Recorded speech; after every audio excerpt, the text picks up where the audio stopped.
Bonjour à toutes et à tous, bienvenue. Je suis ravie d'être à vos côtés aujourd'hui, ravie d'accompagner Saint-Gobain sur cette série de rencontres mensuelles et ce jusqu'en juillet prochain. Nous allons vivre ensemble cette aventure olympique et paralympique, aller à la rencontre de ceux qui font les Jeux et vous découvrirez mois après mois la programmation exclusive que nous vous avons concoctée.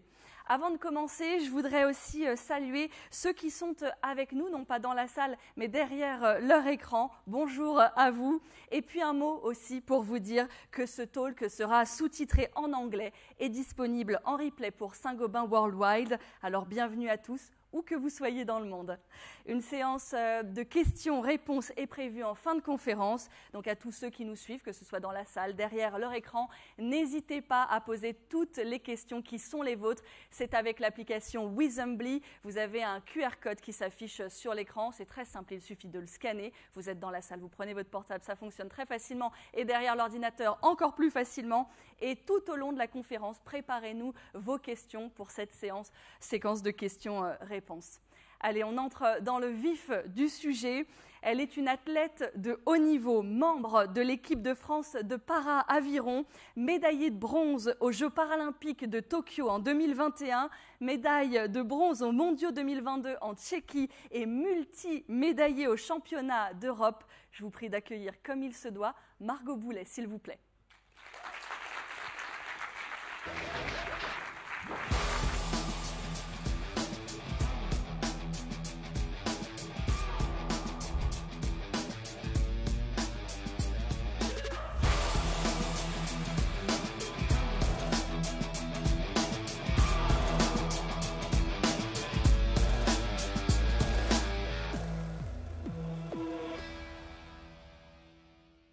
Bonjour Margot. Bonjour. Merci d'être avec nous aujourd'hui. Et merci, c'est un réel plaisir d'être avec vous aujourd'hui. Je vais commencer par la fin en vous disant bravo. Bravo pour ce parcours exceptionnel, on va bien entendu en parler.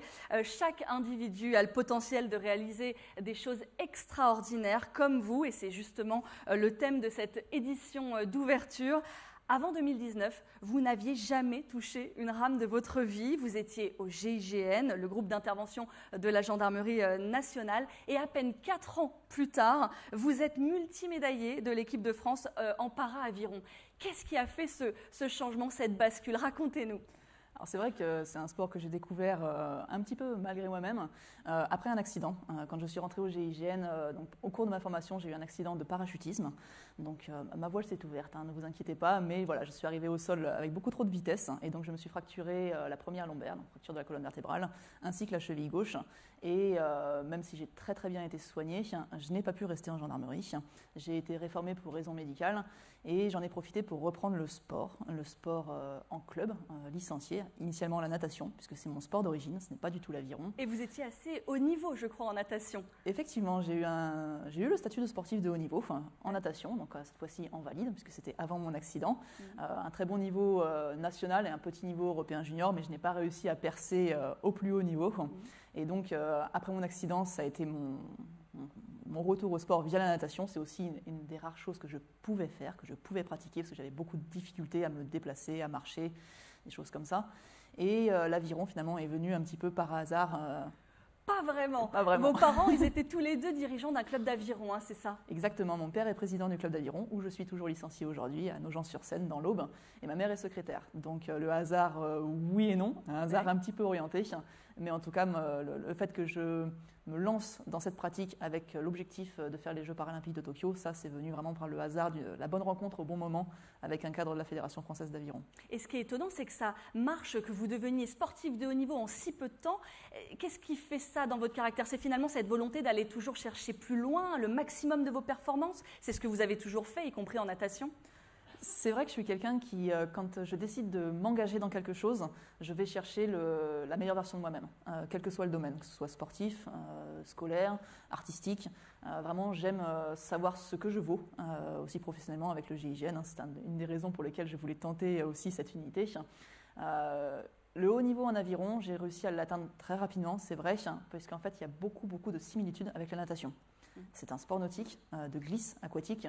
Et même si les sensations se font à travers le matériel, la palette, donc la rame, plutôt qu'à travers le corps et la peau, finalement c'est la même chose qu'on doit chercher. Et ça reste un sport de filière aérobie, donc quelque chose que je maîtrisais.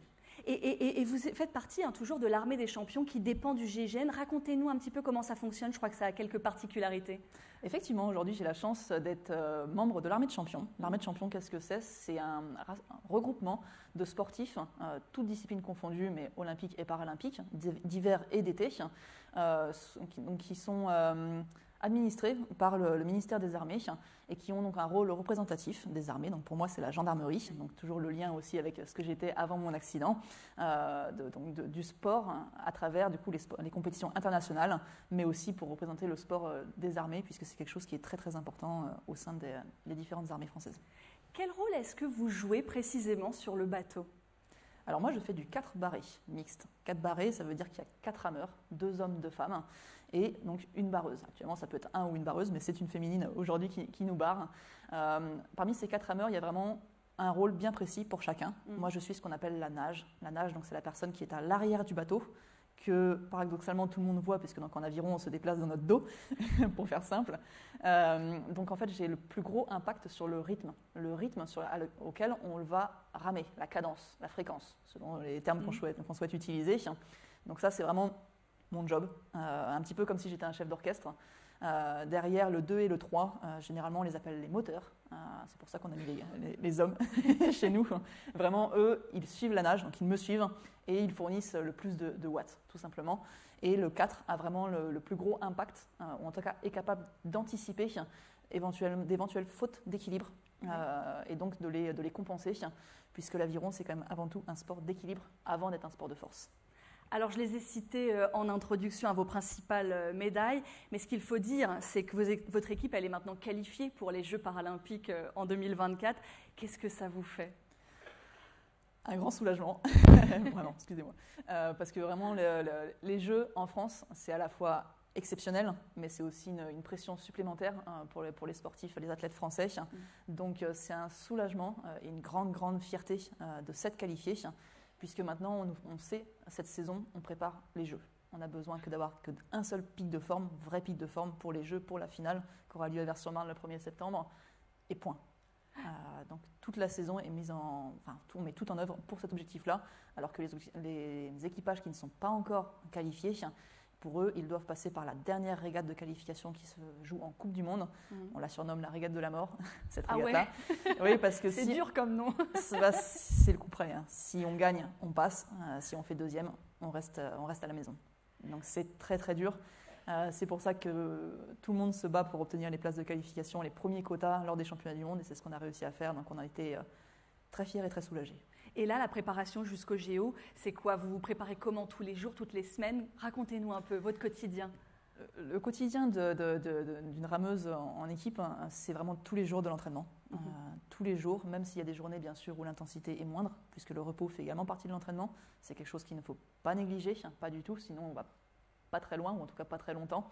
Et il y a vraiment 2 types de journées, ou 2 semaines plutôt. Une semaine quand on est en stage, c'est-à-dire en collectif équipe de France, donc là où on s'entraîne ensemble, et des semaines comme celle-ci où je suis en club. Les semaines de stage, c'est entre 18 et 22 heures d'entraînement par semaine, sans compter les soins, l'échauffement, la récupération, vraiment c'est l'entraînement effectif. Et quand je suis en club ou hors stage, c'est environ 15 heures d'entraînement par semaine sur divers supports. L'aviron est un sport qui permet vraiment de s'entraîner sur des supports différents, ce que moi j'aime. C'est-à-dire que je continue à beaucoup nager. Quasiment la moitié de mon volume d'entraînement, pour l'Olympiade de Tokyo en tout cas, se faisait dans l'eau et non pas sur l'eau. On fait beaucoup de préparation physique, donc de la musculation, et du vélo. C'est un sport de jambes, l'aviron. On pense souvent qu'on fait tout avec nos bras. Non, c'est vraiment les jambes qui initient le mouvement et on a plus de force avec nos jambes qu'avec nos biceps. C'est bien connu. C'est incroyable, mais comment, puisque vous êtes dans le bateau, moi j'essaie de comprendre. Les pieds sont attachés au bateau. Oui. Vraiment, ils sont solidaires du corps du bateau, et c'est eux qui sont fixes. Et finalement, vous êtes assis sur une coulisse, c'est comme ça qu'on l'appelle, qui est sur des rails, sur 4 roulettes. Et en fait, la position de départ, c'est que vous êtes tout plié, comme un accordéon, vraiment. Vous avez votre pelle qui est dans l'eau, les bras tendus devant vous, et les jambes initient le mouvement. Vous poussez sur vos jambes. Ensuite, vous faites une bascule à partir des hanches, et vous finissez avec les bras. mais c'est vraiment les jambes qui font 70% du travail. C'est un sport complet, de A à Z, du bas en haut du corps. C'est vrai qu'avec la natation, c'est vraiment parmi les sports les plus complets en termes de sollicitation de différents groupes musculaires. Voilà, comme ça, on saura tout sur l'aviron, on est prêt pour les JO. Ce que je vous propose, Margot, c'est de parler des valeurs qui font le sport, de l'esprit d'équipe, des valeurs que l'on retrouve dans la vie, au quotidien. Pour cela, on accueille le directeur des affaires sociales, groupe et DRH Saint-Gobain France. J'ai nommé Régis Blujon, s'il vous plaît.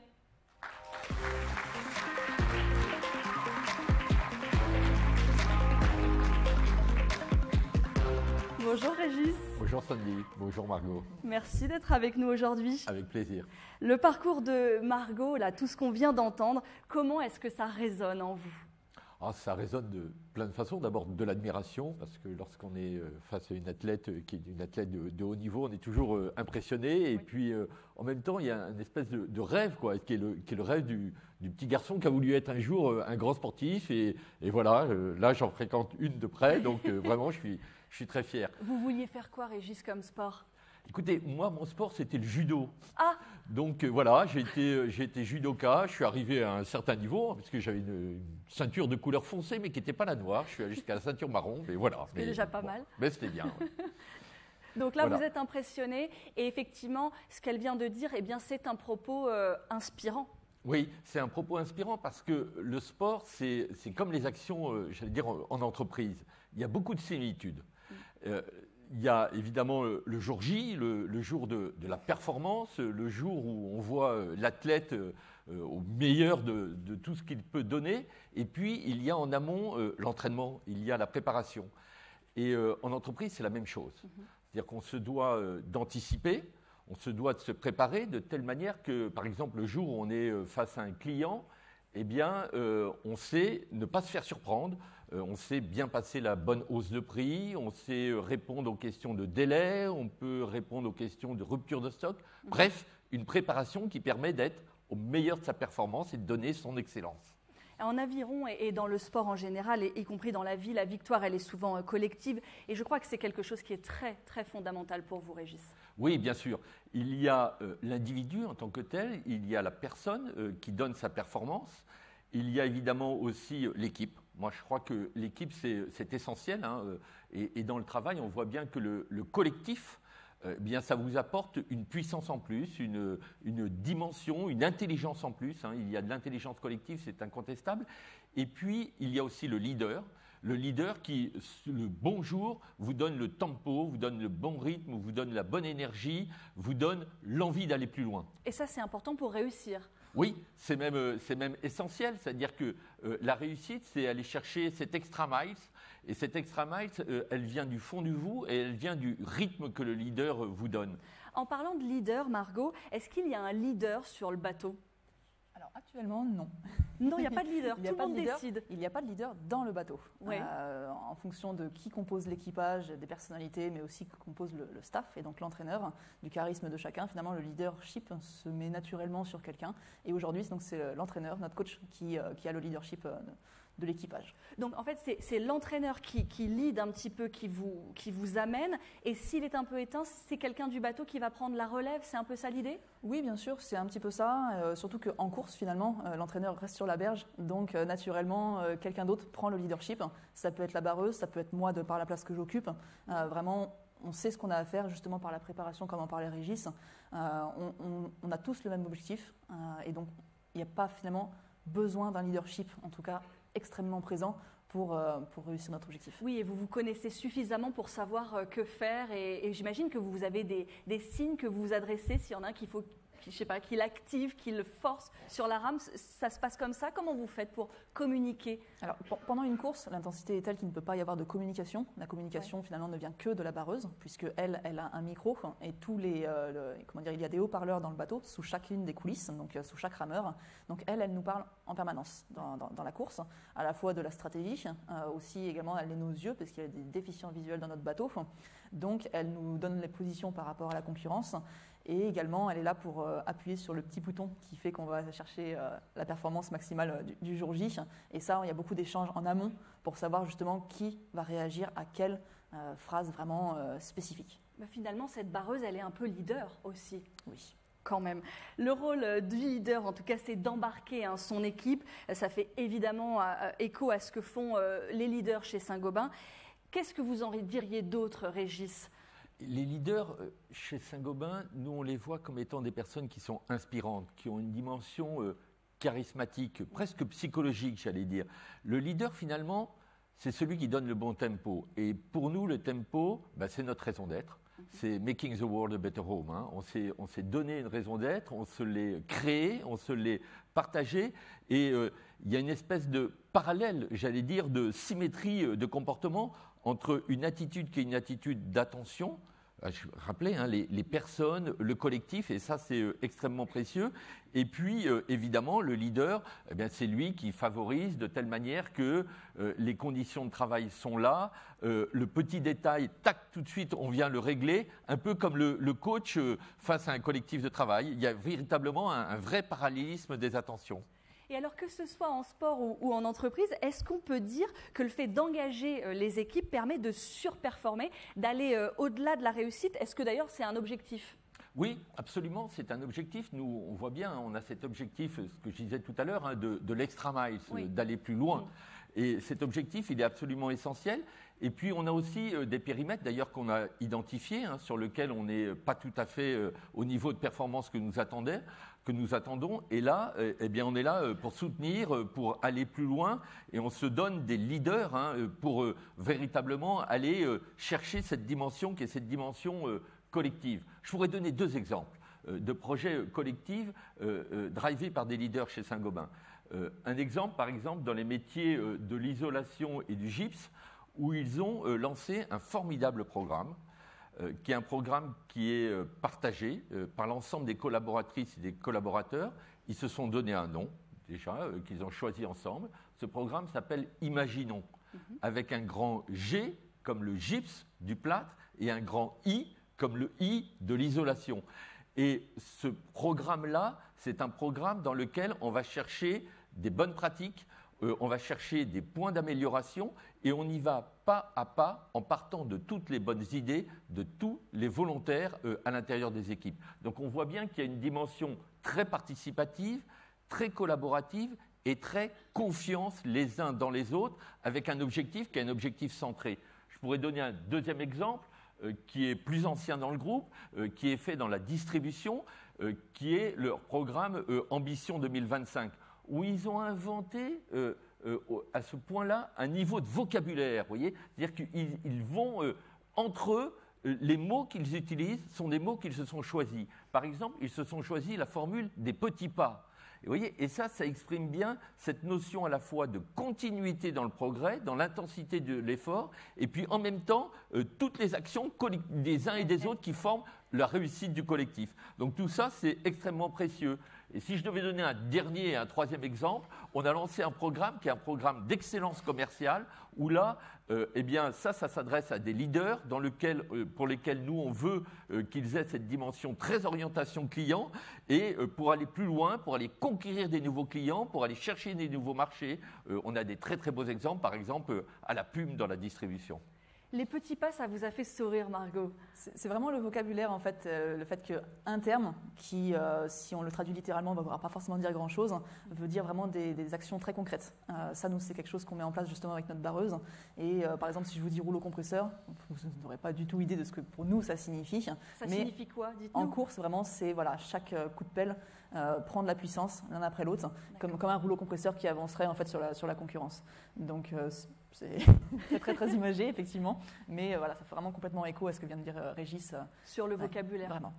Alors vous l'avez dit, Régis, à Saint-Gobain, comme en aviron, il y a un effort d'abord individuel qui est nécessaire et qui vient s'imbriquer à l'effort qui est plus collectif. C'est ainsi, je crois, que la réussite globale est effective. Margot, sur ces notions-là, rappelez-nous d'abord quels sont les membres de votre équipe. Donc derrière moi actuellement, c'est Grégoire Biro. Voilà, qui est au 2, donc à bâbord. Encore derrière au 3, c'est Rémi Taranto et Erika Sozo au 4, la barreuse Émilie Cristapatch. Et donc chacun vraiment a son rôle bien précis. Et sans ses partenaires, il n'y a pas de victoire. Exactement, puisque c'est un sport collectif. Sans un équipage, on n'est rien, vraiment. Oui. Même si individuellement, on peut bien se classer, finalement, l'action individuelle, la valeur individuelle en aviron est très très peu face au collectif. Et un collectif qui fonctionne bien dépasse vraiment la valeur des individus qui le composent. Bien entendu. Et il y a une autre notion, je crois qu'on peut rapprocher à celle du collectif, eh bien c'est la notion de binôme, veiller l'un sur l'autre, ça c'est quelque chose qui est très important. D'abord, en quoi est-ce que ça vous parle à vous, Margot? Alors moi, ça me parle bien le binôme, puisqu'on fonctionne par paire. C'est comme ça qu'on utilise donc le terme de binôme en aviron. C'est-à-dire que moi, je suis sur la bordée de tribord, et donc je vais avoir mon homologue féminine à bâbord. Et ça, on l'utilise vraiment très souvent à l'entraînement, c'est-à-dire qu'on ne rame pas toujours à 4, on va ramer en paire, en pairor, c'est comme ça que s'appelle le bateau où on rame à 2. Et ça permet de savoir exactement ce que notre homologue est capable de fournir ou pas. Et vraiment de bien se connaître déjà à 2 avant de mettre ça en place à 4. On fait des paires par genre, mais aussi des paires mixtes, pour justement utiliser la notion de complémentarité qui dans l'équipe est vraiment primordiale, puisque 4 individus très très forts additionnés, s'ils rament chacun un petit peu de leur côté, en voulant éventuellement tirer la lumière à eux, ça ne fonctionne pas du tout. Et ça, c'est très intéressant, le fait que vous soyez mix hommes et femmes sur un même bateau. Finalement, il y a très peu de sports où on mélange les genres. C'est quelque chose qui doit être très utile, j'imagine. Régis, je vous vois réagir. Je suis absolument d'accord. Et puis, sur la notion de binôme, moi, j'avais envie de rebondir sur ce que vous disiez. Nous, on a lancé un programme qui est véritablement notre priorité absolue, qui est celui de la sécurité. Et on a un programme qui s'appelle « Je veille sur nous ». Le « je » qui est moi, qui est ma personne, et le « nous » qui est le collectif. Et il se repose sur une notion qu'on a appris de votre première partie, qui est la partie militaire. Et c'est cette notion de binôme. Et là, on voit bien qu'il y a de la complémentarité, c'est-à-dire je veille sur mon binôme comme mon binôme prend soin de moi. Et si tous, on a un binôme, eh bien tous, on sera plus en sécurité. Et ça, c'est quelque chose d'extrêmement précieux parce que si on est en sécurité, eh bien on est dans les meilleures conditions pour donner toute son énergie au travail. Donc la notion de binôme, pour nous, elle est clé et elle est au cœur de notre première valeur qui est celle de la sécurité. Bien entendu. Alors, il y a évidemment le collectif, la notion de binôme, celle de mixité, homme-femme. Ça fait tout ça, Régis, partie des valeurs de Saint-Gobain. Oui, absolument. Et puis, il y a aussi parmi nos valeurs très haut une richesse qui est extrêmement précieuse, qui est notre santé et puis qui est la solidarité à l'intérieur du groupe. On a lancé un programme qui s'appelle Agir durablement, sur lequel on s'appuie sur des valeurs de solidarité, sur des valeurs de partage, sur les valeurs de travailler ensemble, avec un pilier qui est celui de la diversité et de l'inclusion. Moi, je pense que ce sont des notions qui sont très précieuses, qui sont au cœur de nous tous et qui peuvent nous permettre de rayonner encore plus dans le monde professionnel. Voilà de très jolis mots. Margot, je voudrais aussi qu'on parle de ce que vous nommez la contre-performance. Votre qualification au JOP ne vous a pas véritablement satisfaite. Est-ce que vous voulez bien revenir là-dessus ? Oui, bien sûr, effectivement. Donc, la qualification, pour nous, elle se passait lors des championnats du monde. Il fallait faire partie du top 6 mondial pour décrocher un quota de qualification, le précieux sésame, pour Paris 2024. On a fait 5e aux mondiaux. Donc, premier objectif rempli, nous sommes qualifiés. Pourquoi, pour moi, c'est une contre-performance, ces derniers championnats du monde? Parce qu'en fait, je pense qu'on va aller mieux que ça. On va aller mieux que ça, on l'avait montré à l'entraînement. L'aviron, ça reste un sport de chronomètre, donc c'est facile de savoir ce qu'on vaut ou pas. Et le jour J, on n'a pas réussi, justement, on parlait tout à l'heure de surperformance, d'aller chercher le petit plus. Là, concrètement, on était plutôt dans la petit moins, voire même vraiment le moins. Donc c'est pour ça que pour moi, ça a généré beaucoup de frustration, puisque si on fait 100% de son potentiel du jour et qu'on est 5e, c'est notre place. Tout simplement, il faut savoir aussi respecter les adversaires qui ont le droit d'être plus forts que nous. Mais là, on a fait 5e en n'étant pas à notre niveau. Et ça, c'est quelque chose de très frustrant. Qu'est-ce qui vous a empêché d'être à 100% de vos capacités ? Je pense qu'on manquait, on parlait juste avant de diversité et d'inclusion, je pense qu'on manquait justement d'un collectif élargi et donc de concurrence en interne. La concurrence dans le sport, c'est quelque chose qui est normalement très sain et qui vous permet de donner lieu à de l'émulation et donc de se pousser tous tout le temps dans ses retranchements pour défendre sa place dans un collectif. Et la densité, encore aujourd'hui, au niveau national, en sport paralympique, est assez faible, ce qui fait qu'on n'a pas dans des collectifs, même en équipe de France, beaucoup de personnes qui peuvent prétendre à une place de titulaire dans un bateau. Et je pense que c'est ce qui a pu nous manquer par rapport à d'autres grosses écuries, comme par exemple les Anglais, où quand ils se déplacent en stage, ils sont beaucoup. Il y a les titulaires, donc le 4 titulaire, mais à côté, il y a 3 ou 4 remplaçants qui sont prêts, qui sont morts de faim, qui sont prêts à rentrer dans le bateau. Et donc, pour les titulaires, il faut défendre sa place tous les jours. Et ça, je pense que c'est ce qui nous a manqué. Oui, c'est ça, il y a de la concurrence. La concurrence crée l'émulation aussi, sûr. quelque part. C'est le cas aussi, j'imagine, en entreprise. Absolument, c'est tout à fait le cas. Moi, j'ai envie de rebondir sur ce que vient de dire Margot. Je trouve qu'il y a deux valeurs qui viennent d'être exprimées qui sont absolument formidables. Il y a une valeur d'abord qui est une valeur d'humilité. Vous voyez, c'est-à-dire qu'on regarde sa performance, on l'analyse humblement et on fait part de sa déception ou de ses points d'amélioration. Et puis de l'autre côté, il y a une ambition incroyable. C'est-à-dire qu'on est un athlète, on veut être le premier, quoi. C'est-à-dire on veut aller plus haut, on veut la médaille d'or. Ben, chez Saint-Gobain, c'est pareil, quoi. C'est-à-dire qu'il doit y avoir cette ambition, cette volonté d'aller chercher la médaille d'or, d'être toujours plus fier. Et on voit, vous voyez, nous on a une enquête annuelle qui s'appelle MIA de Saint-Gobain qu'on vient de faire, et on a un niveau de fierté dans l'entreprise qui est extrêmement élevé. Et cette fierté, ça doit être aussi une fierté de solidarité. C'est-à-dire que quand on est chez Isover, on doit être fier que Point P soit le premier. Quand on est chez Point P, on doit être fier que Placo-Place soit le premier. C'est-à-dire que, et la compétition, c'est exactement comme Margot vient de le dire. C'est-à-dire que la compétition, c'est avec l'extérieur de Saint-Gobain. Mais à l'intérieur, c'est de la solidarité, c'est du partage, c'est de la performance les uns avec les autres qui s'additionnent pour faire notre résultat. Régis leader, vous auriez dû être entraîneur, moi je dis. Qu'est-ce que je veux dire? Vous avez aussi le hashtag Viser plus haut à Saint-Gobain. Absolument. On a le hashtag Viser plus haut parce qu'on a cette ambition d'aller chercher l'extra mile dont je parlais tout à l'heure, d'aller chercher encore plus de solidarité, plus de performance, plus de réussite. Donc vraiment, c'est au cœur de Saint-Gobain, au cœur des femmes et des hommes de Saint-Gobain. Hein. Bien sûr. Bien sûr, ça tient à tous de réussir et de faire en sorte qu'on touche les étoiles. Ça y est, moi aussi je m'enflamme. C'est vous, Régis, vous me... Voilà. Avant de laisser la parole au public avec ce temps de questions-réponses, je voudrais m'arrêter sur un dernier élément qui, je crois, est très important pour vous deux. Il se trouve que c'est l'environnement, puisque les JOP 2024 ont été réfléchis pour être le plus responsable possible. Margot, d'abord, comment est-ce que vous vous impliquez au quotidien ? Alors, mon sport, moi je le pratique bien sûr à haut niveau, mais c'est avant tout un sport de nature. On pratique en milieu naturel et donc on est très très attaché, moi-même, mais mon club également, à la qualité de l'eau. La qualité de l'eau, et c'est en plus des valeurs qui sont vraiment partagées pour l'organisation des Jeux de Paris.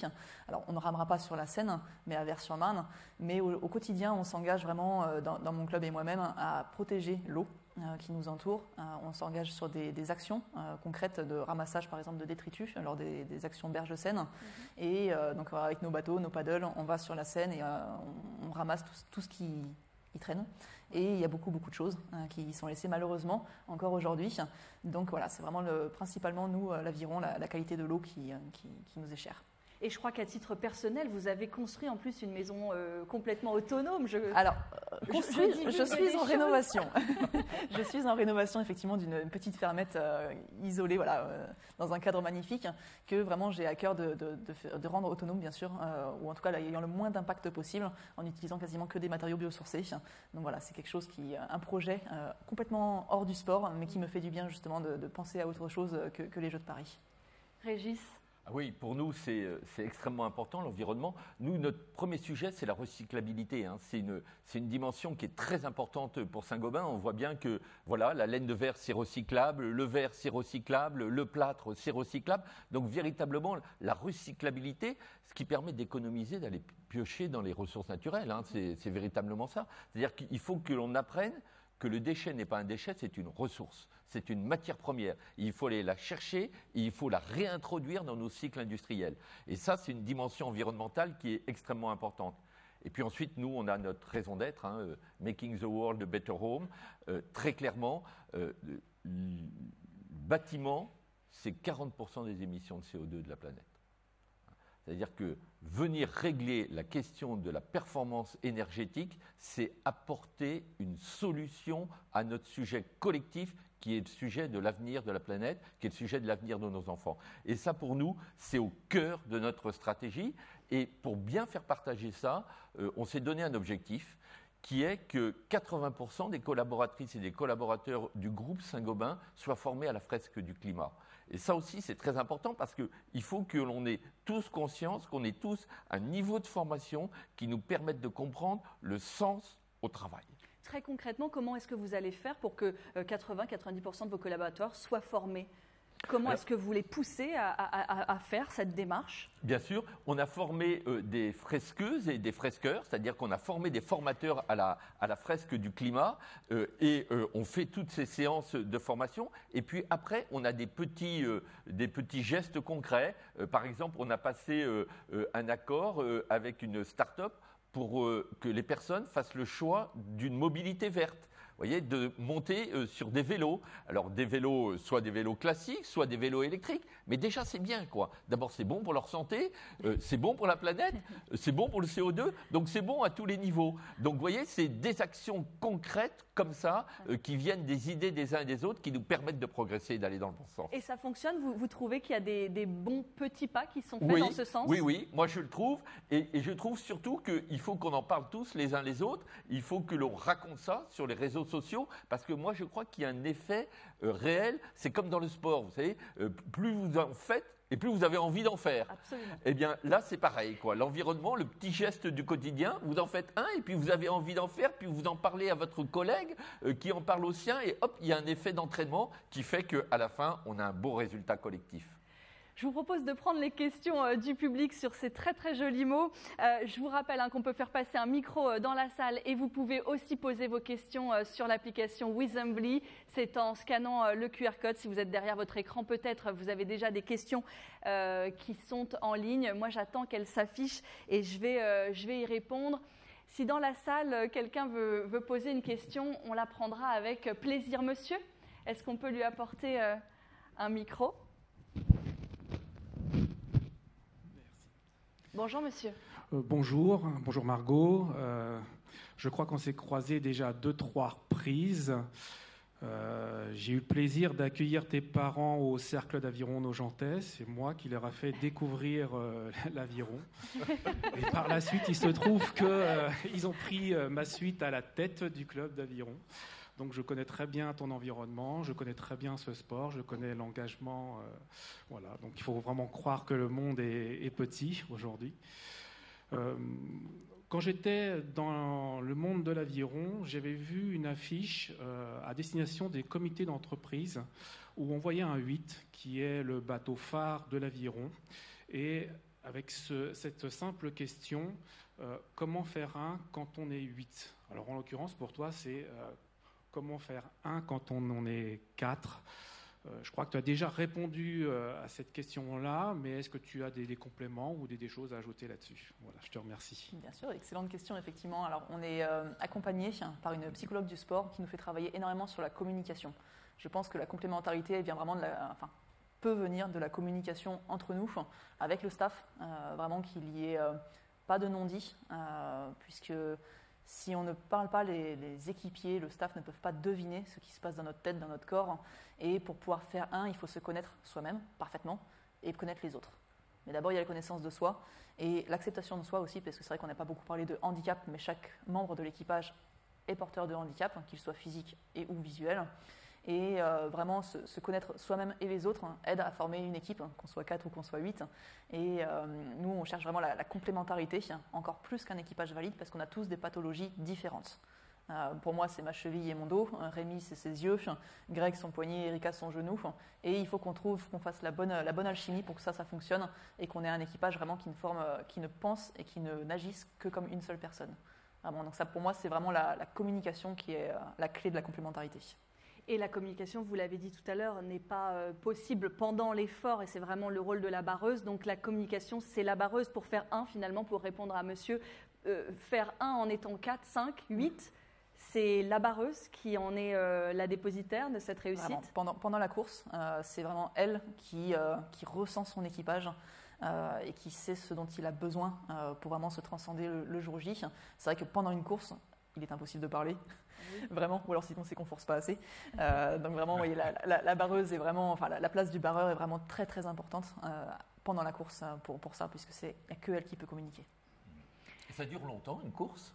Ça dépend si vous êtes rapide, bon ou pas. Oui, c'est ça. Mais pour nous, Je l'ai très- une course d'aviron, que ce soit chez les paras ou chez les Oli, donc les valides, c'est 2 km pour tout le monde. Ah oui. Pour nous, en 4 barrés mixtes, notre meilleur chrono est en 6,52, 6 minutes 52 secondes. Fait l'année dernière à Varese en Italie dans de très très bonnes conditions météo, eau chaude, pas de vent, enfin, vraiment le top. Au championnat du monde, il y avait 40-45 km de vent contre. Donc là, c'est comme en cyclisme, on est très très impacté par les conditions environnementales. oui. Et forcément, quand vous avez le vent qui est contre vous, et ben vous allez nettement moins vite. Et donc, on a mis 7 minutes et 22 secondes, donc 30 secondes de plus. 30 secondes où on est à peu près entre 95 et 100% de notre fréquence cardiaque maximale. C'est long, Oui, c'est long. c'est très très long.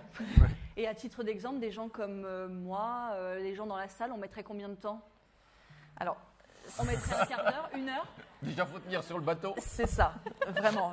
Sans vouloir être méchante, c'est vraiment un sport d'équilibre. Ouais. Donc, si vous montez dans un bateau de compétition, un bateau solo, ce qui s'appelle un skiff, je pense que des gens qui n'ont jamais pratiqué n'arriveraient même pas à partir du ponton. Ah ouais. C'est comme de vouloir tenir Ah sur ouais. un vélo sans roulette, sans rouler en fait, Ah oui, d'accord. sans poser un pied par terre. En fait, vous faites l'équilibre en posant vos pelles sur l'eau, mais à partir du moment où vous vous mettez en mouvement, vous perdez cet équilibre, ou en tout cas, il y a vraiment des choses à respecter pour Non, ne pas mais tomber dans l'eau. On vous laisse la place, Margot. Nous, on regarde. Mais c'est déjà vraiment très un bien. sport très agréable, justement, on a une sensation presque de voler sur l'eau, puisque c'est de l'équilibre et il y a très très peu de frottement, il y a très peu de bruit, à part le bruit de la coulisse, mais c'est un sport d'équilibre avant tout.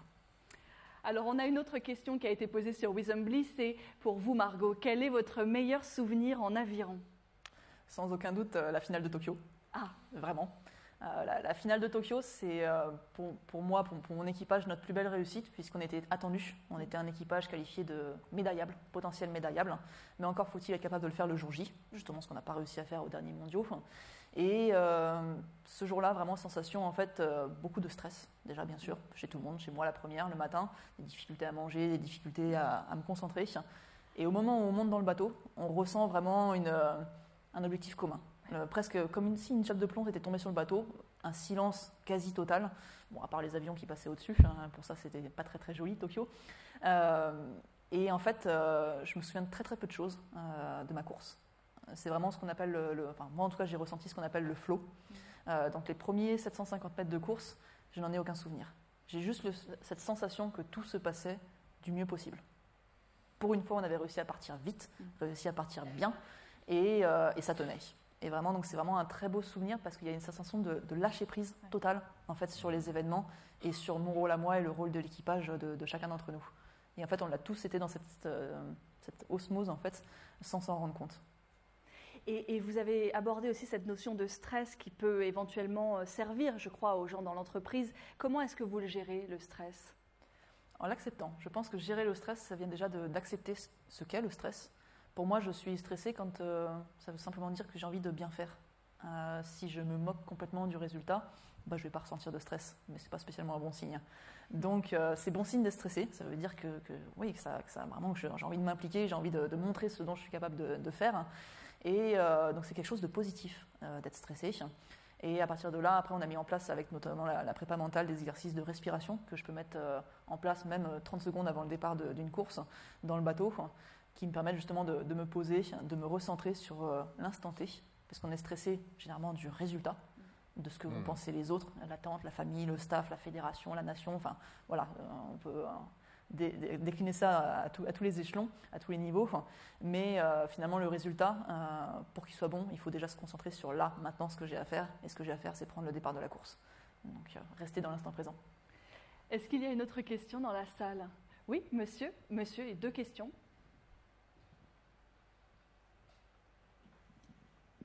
Bonjour.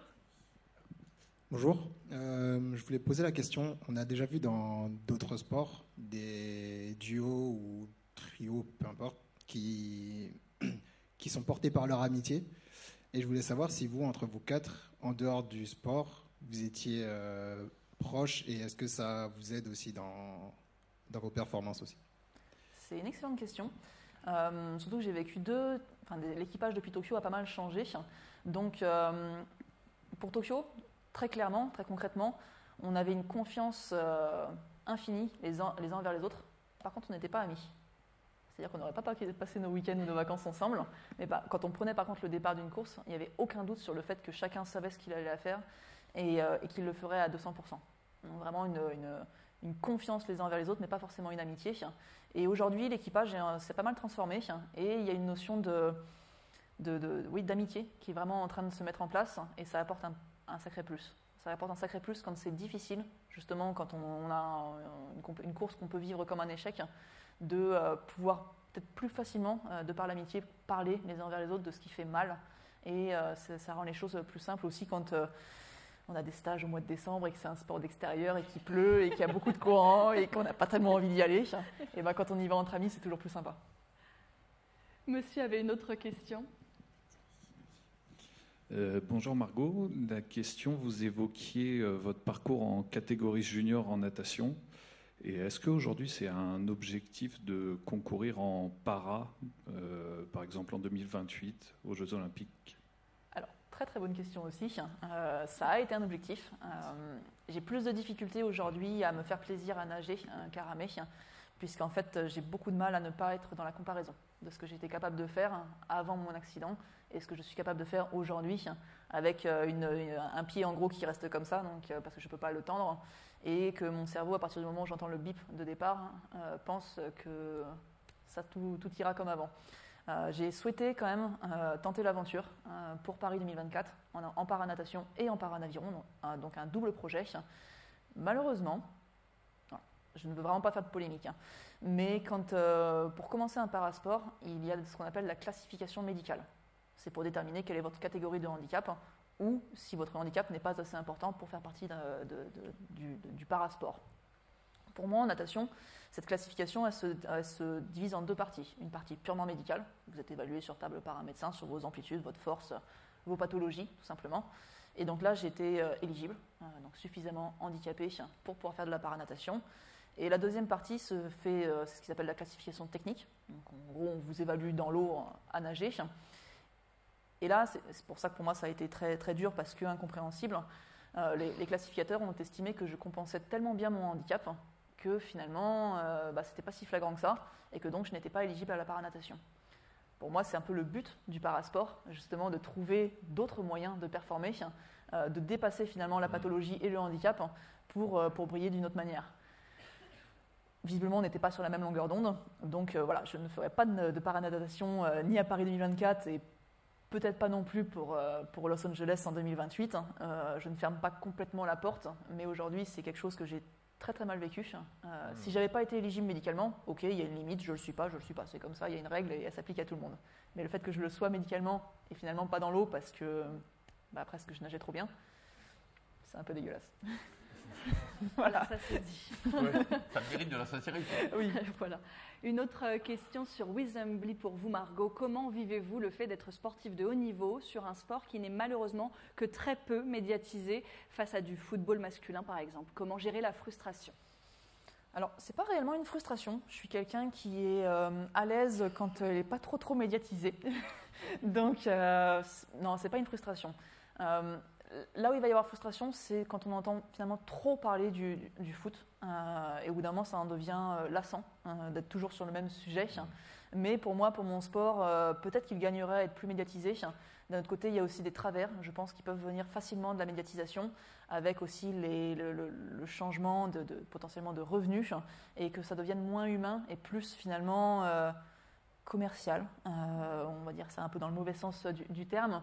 Et ça peut-être retire un petit peu de spontanéité, d'authenticité au sport et aux humains qui le pratiquent. Donc il y a des pour et du contre, comme souvent. Régis, une question pour vous. Vous avez complètement mis fin à votre carrière de judoka? Alors, ça n'a jamais été une carrière. J'étais un total amateur. J'ai arrêté, je devais avoir 20 ans, entre 20 ans et 21 ans. Donc, c'était vraiment, enfin, j'étais scolaire et étudiant, quoi. Donc, voilà, oui. Alors, je ne dis pas que je ne retournerai pas un jour sur un tatami. Je ne dis pas ça. Donc, ce n'est pas la carrière, mais le plaisir de remettre. Ah ouais, non, je ne dis pas mon kimono et que je ne le referai pas un jour. Mais aujourd'hui, c'est complètement arrêté. Ça, c'est la vérité. Vous pouvez mettre la ceinture sur le jean éventuellement. Oui, oui. Alors, une autre question. Comment faites-vous, Margot, pour aller les heures de travail en entreprise avec les heures d'entraînement, les heures de travail en entreprise avec les heures d'entraînement tout en restant en forme? oui. Alors, ce serait une excellente question également, sauf qu'aujourd'hui, j'ai la chance, vraiment, et je mesure cette chance, d'avoir ce qu'on appelle un contrat de sportif de haut niveau de la défense. C'est-à-dire que je suis employé par le ministère des Armées, je représente la gendarmerie en tant que sportif de haut niveau. Donc mon emploi, aujourd'hui, c'est de faire du sport. C'est de m'entraîner pour être performante en compétition internationale et donc représenter la gendarmerie et la France du mieux possible.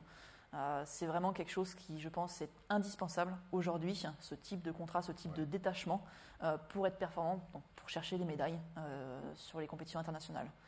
Je pense qu'il est quasi impossible, ou en tout cas pas sur le long terme, d'avoir un travail à temps plein, un travail classique, et une vie de sportif de haut niveau, tout simplement parce qu'il n'y a pas le temps.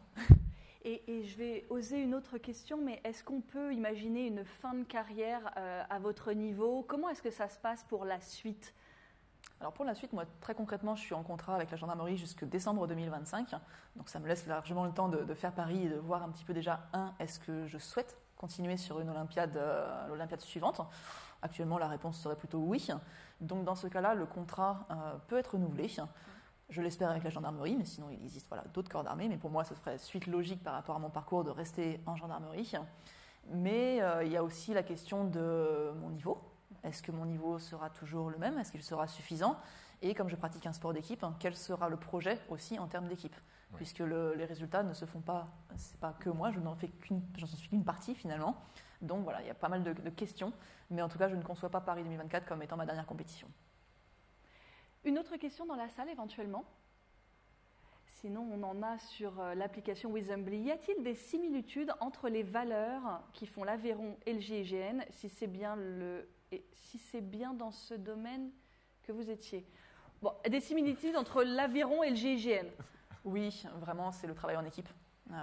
Au GIGN, vous ne travaillez jamais seul. C'est pour ça que ça s'appelle le groupe. Et que d'ailleurs, en gendarmerie, on ne l'appelle jamais le GIGN, mais on l'appelle le groupe. C'est du coup de la complémentarité, dans la compétence, dans une équipe, au sein du GI. Chacun va avoir un rôle, une place et une fonction. Et alors, le but, c'est pas de dire que chacun reste dans son coin pour travailler, mais il faut travailler ensemble. Mais c'est la compétence qui va vous orienter vers telle ou telle place, fonction, force au sein du GIGN. Et c'est un peu la même chose en aviron, en fait. Moi aujourd'hui, j'ai principalement occupé la place, ce qu'on appelle de la nage, donc plutôt un peu le chef d'orchestre du bateau, puisque j'ai des compétences pour ça. Et ça, au GI, en fait, c'est vraiment quelque chose qui est très, très, en place, le fait que c'est votre compétence qui fait que vous allez à telle ou telle place. Régis, que souhaitez-vous à Margot pour Paris 2024? La médaille d'or. Alors là, il n'y a aucun doute. On la souhaite tous. Pour elle et pour ses camarades de nage. Oui, absolument. Merci beaucoup, absolument. Merci. Ah bah oui. Merci. C'est ce qu'on vise. Je crois qu'après une telle question, est-ce qu'il y en a d'autres? Oui, monsieur alors.